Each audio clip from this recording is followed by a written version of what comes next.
2020 मध्ये नागराज यांनी छत्रपती शिवाजी महाराजांच्या आयुष्यावर एक चित्रपट घेऊन येणार असल्याची घोषणा केली होती. चित्रपटाचा टीजर ट्विट करत त्यांनी चित्रपटाची अधिकृत घोषणा केली होती. रितेश देशमुख या चित्रपटाची निर्मिती करणार असल्याचं म्हटलं गेलं होतं.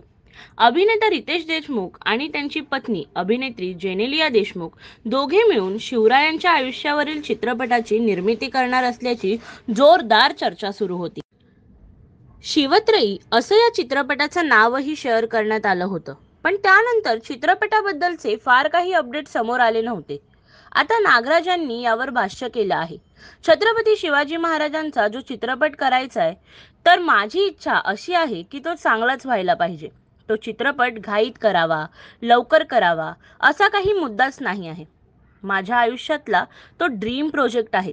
हा चित्रपट केल्यानंतर काहीतरी भारी केल्याची भावना आयुष्यभर माझ्यासोबत असणार आहे. त्यामुळे करायचं म्हणून सिनेमा करायचा आणि मी केला असं म्हणायचं या विचाराचा मी नाही आहे.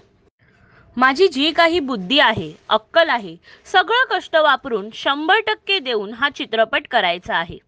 त्यामुळे मी माझ्या पद्धतीने त्यावर काम करतोय. आता होईल, नंतर होईल, कधी होईल तेव्हा होईल, पण मला घाईत नाही करायचा आहे हा सिनेमा.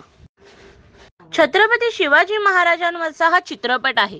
मी करणं त्याला अर्थ नाहीये. तो चित्रपट मी केला तर तो जबाबदारीने करायला हवा असं नागराज यांनी सांगितलं.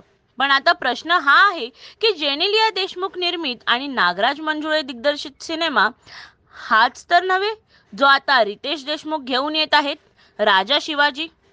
प्रश्न सध्या तरी अनुत्तरित आहे. पण तुम्हाला जर या प्रश्नाचं उत्तर माहीत असेल तर कमेंटमध्ये नक्की सांगा आणि पाहत रहा नंदिनी सोबत मराठी रिव्ह्यू.